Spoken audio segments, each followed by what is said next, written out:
우리 이 시간에는 하나님을 향한 예의 없는 사랑, 하나님을 향한 예의 없는 사랑이라는 제목으로 잠깐 말씀 나누도록 하겠습니다.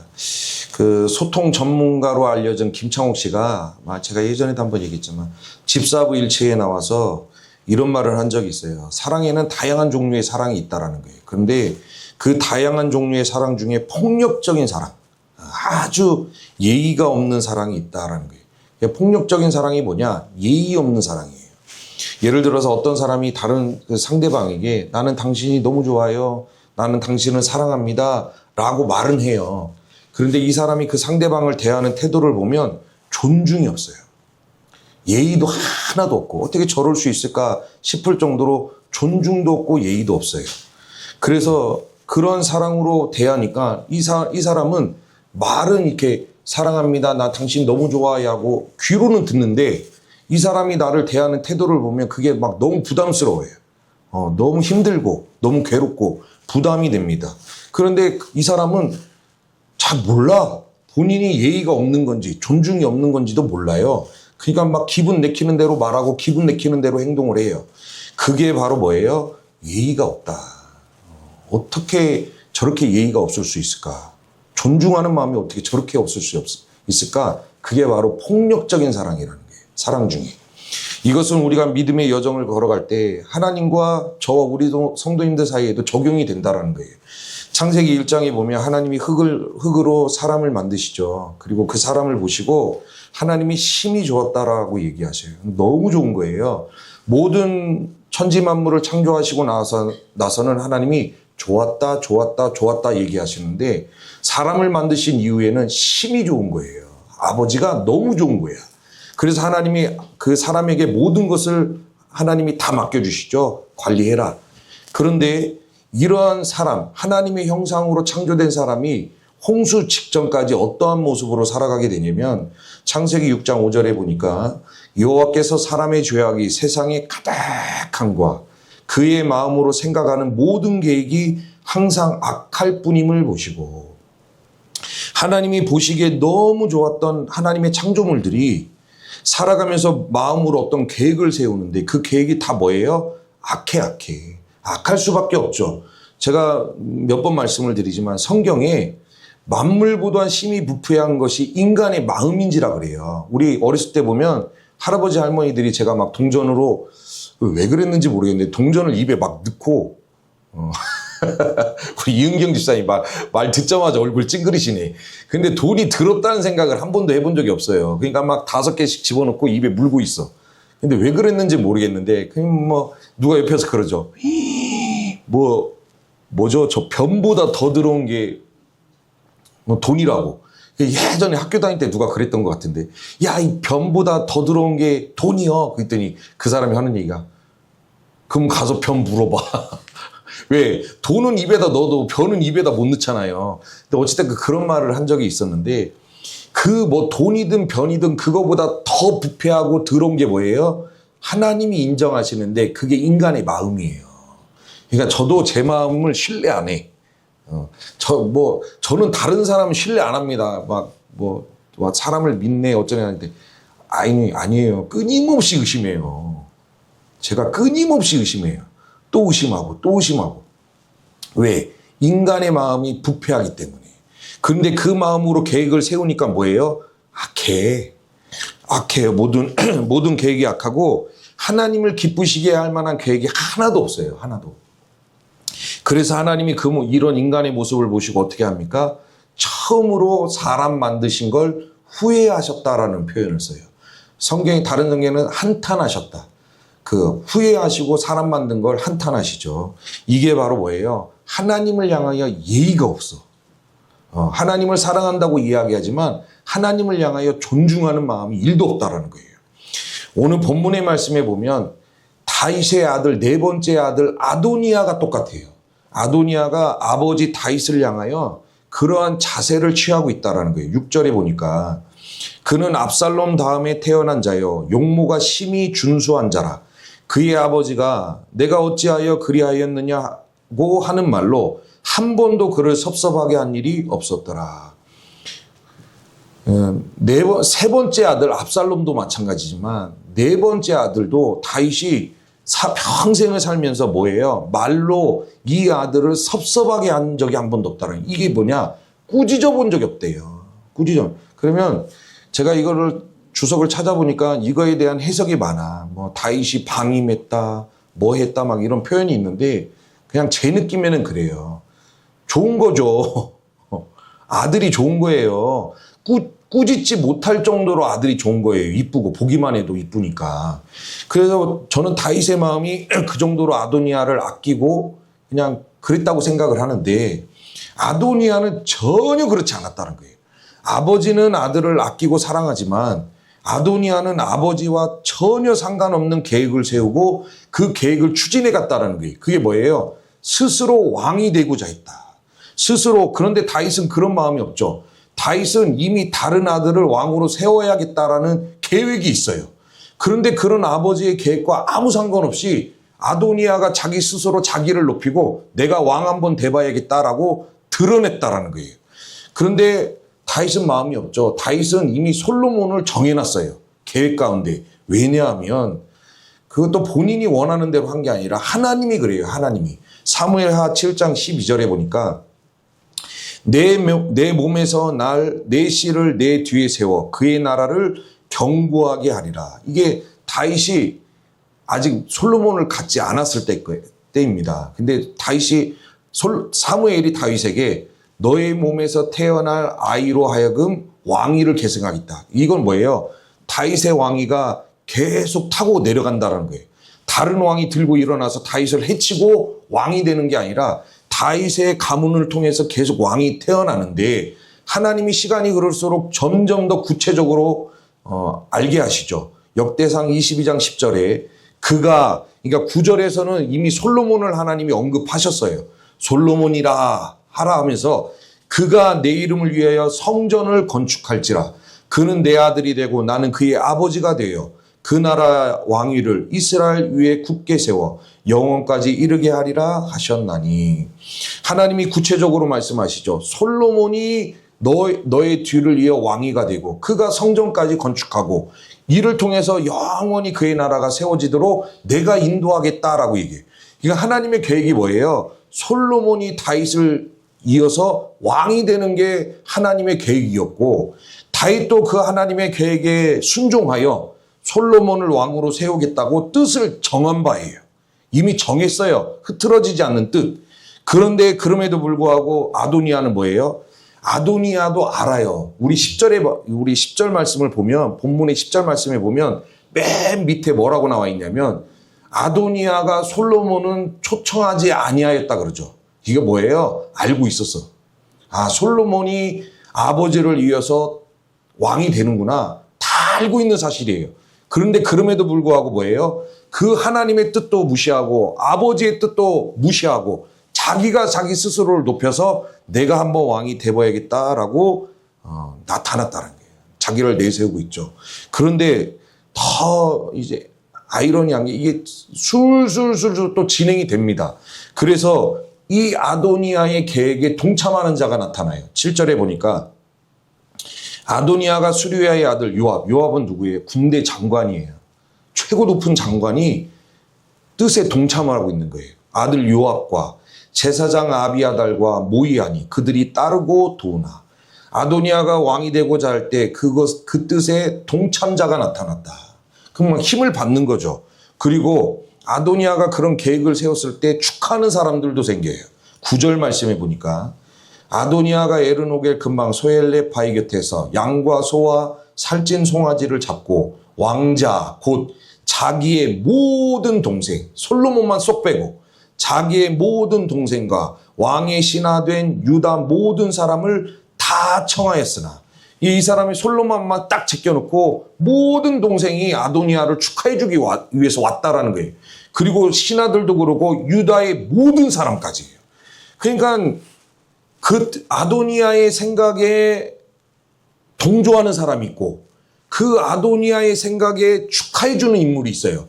만약에 누가 들고 일어나서 이건 아닙니다 했으면 아도니아도 뭐지? 했을 건데 그냥 뜻이 술술술술 풀려가요. 그럼 보십시오.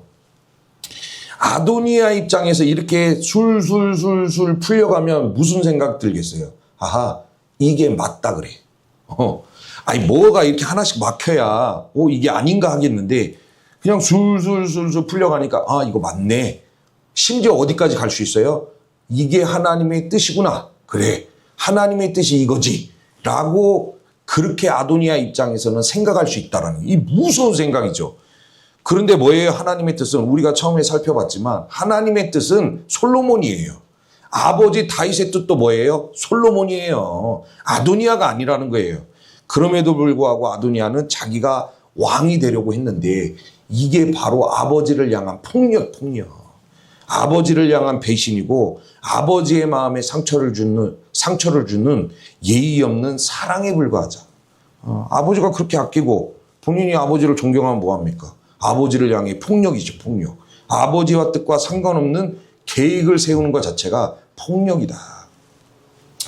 저와 우리 성도님들도 이 땅에서 믿음의 여정을 걸어갈 때 이럴 때 진짜 많아요. 이렇게 믿음의 여정을 걸어갈 때 하나님을 향하여 이런 모습은 없으시냐는 거예요. 우리가 하나님 사랑합니다. 저는 정말 내 모든 것을 들여서 아버지 하나님의 영광을 나타내고 싶습니다. 라고 얘기하죠. 그럼 말은 쉬워. 자, 봐요.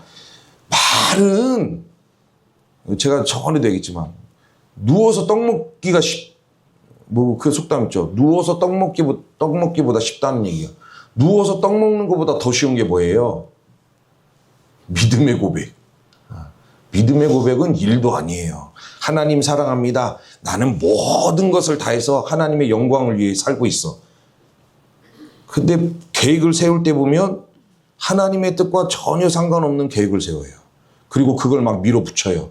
그리고 하나님 앞에 뭐라고 기도합니까? 하나님, 이렇게 계획을 세웠으니까 도와주세요 라고 이야기한다는 거예요. 이런 모습들이 뭐예요? 이게 폭력이죠. 하나님을 향하여.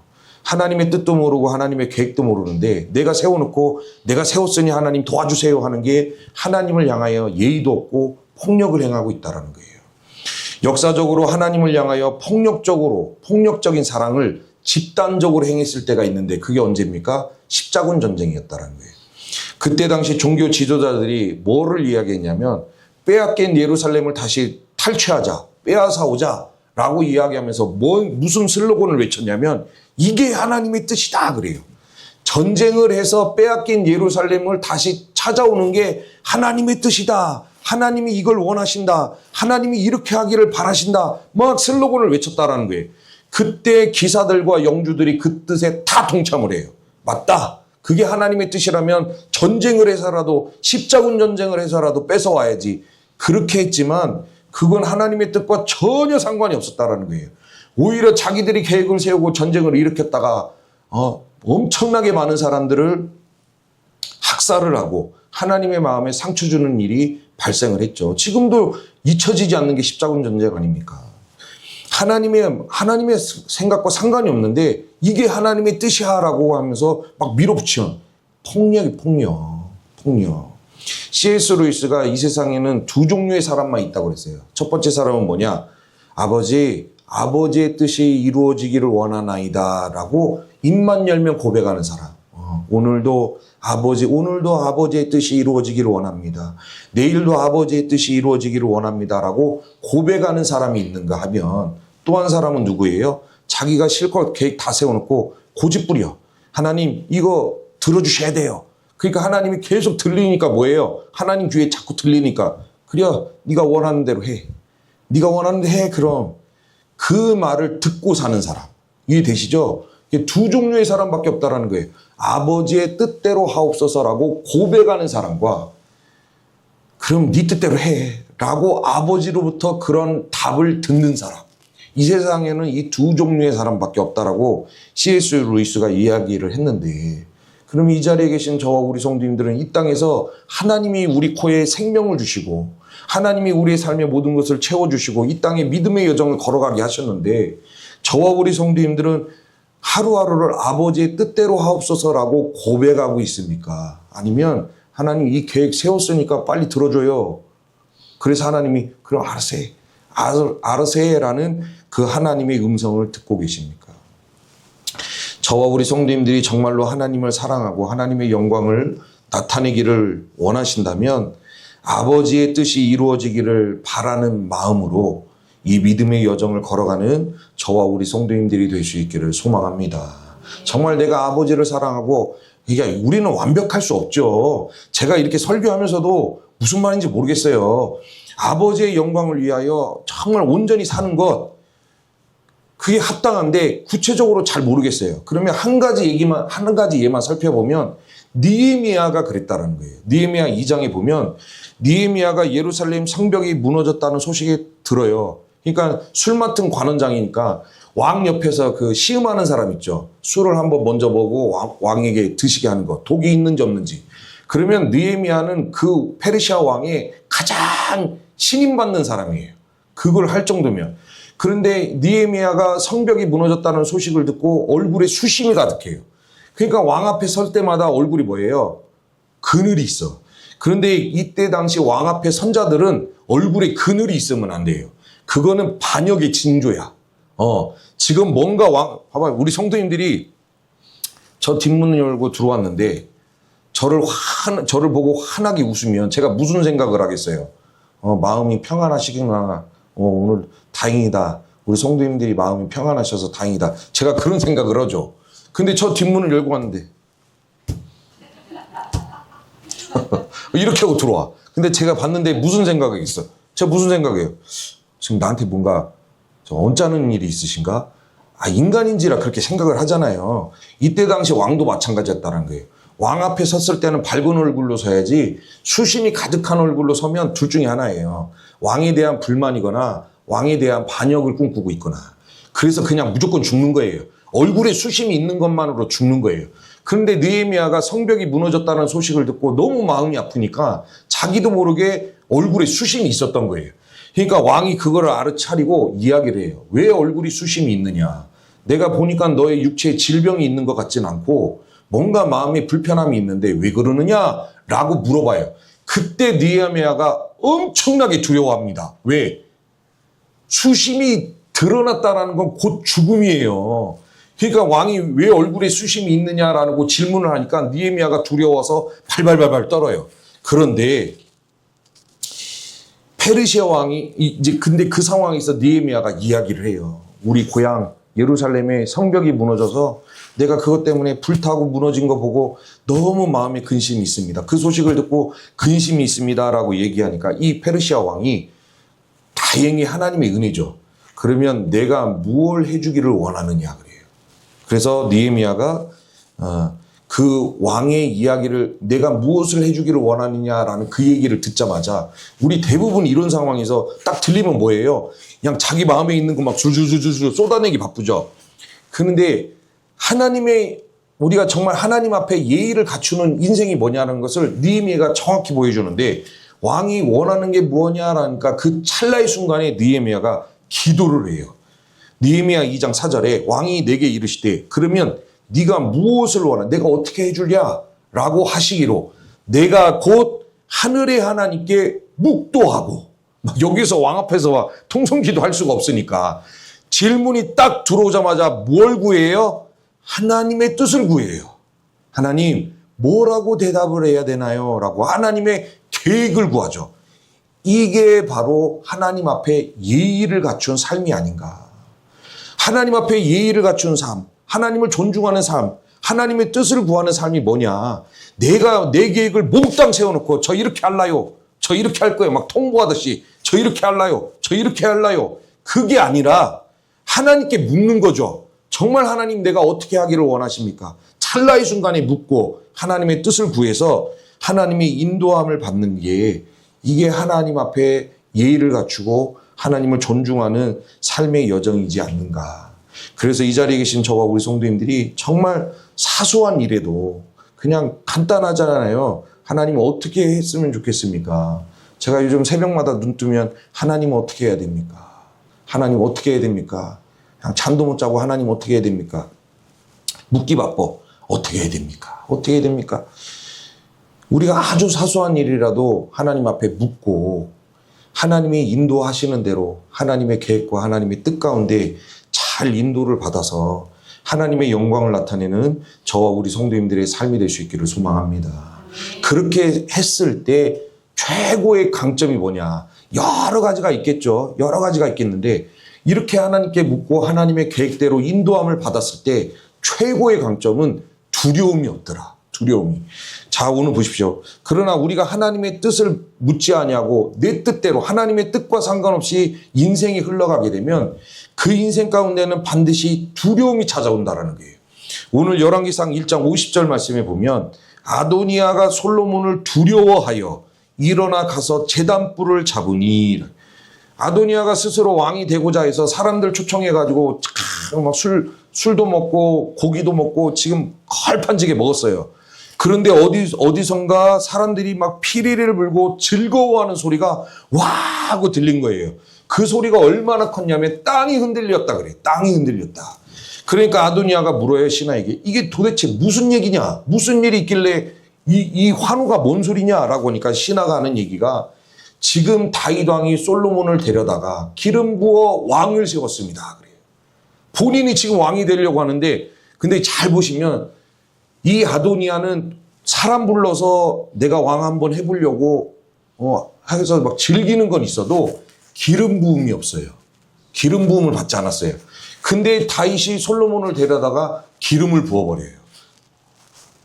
그 얘기를 한 거예요. 그 기름을 부으니까 이제 사람들이 그 솔로몬을 보고 이제 막 환호를 지르는 거죠. 이게 사진을 보면 이렇게 기름을 부어요. 그러니까 사람들이 다윗의 왕위를 위해 솔로몬이 왕이 되니까 이게 너무 좋아서 막 이제 환호를 부르죠. 이 소식을 이제 왕이 됐다는 소식을 아도니아가 듣고 어떻게 합니까? 두려워해요. 자기는 죽은 목숨이야. 그러니까 하나님의 뜻대로 안 되는 삶의 방향을 선택하고 그쪽으로 가면 무조건 하나님의 손대심이 있어요. 무조건이 무조건. 본인이 아는 거예요. 두려워 이제. 두려워서 어떻게 합니까? 성막으로 뛰어가서 제단불을 잡아요. 제단불을. 이 제단불을 잡아요. 이 뿔을 잡는데 이 의미가 뭐냐? 살려주세요예요. 살려주세요. 자비를 베풀어 주세요. 사람이든 하나님이든 자비를 베풀어 주세요. 내 목숨을 살려주세요라고 아도니아가 구걸하는 거예요. 목숨 구걸하는 거예요. 보십시오. 하나님의 뜻과 상관없는 것을 세우고 그걸 추진하고 그 안에서 막 즐거움을 누리면 그게 잘 되는 것 같지만 반드시 삶 속에서 이렇게 아도니아처럼 두려움이 온다. 아니 하나님의 뜻과 상관없는 것을 선택하고 그 길로 막 걸어가는데 처음에는 즐거움이 있겠죠. 아도니아도 잔치 벌여놓고 너무 즐거워해요. 이래도 되나 싶을 정도로 너무 즐거워. 그런 즐거움이 있을 수도 있다 이게요. 그러나 반드시 그 결말이 뭐냐? 두려움이다. 왜요? 하나님의 뜻이 아니기 때문에.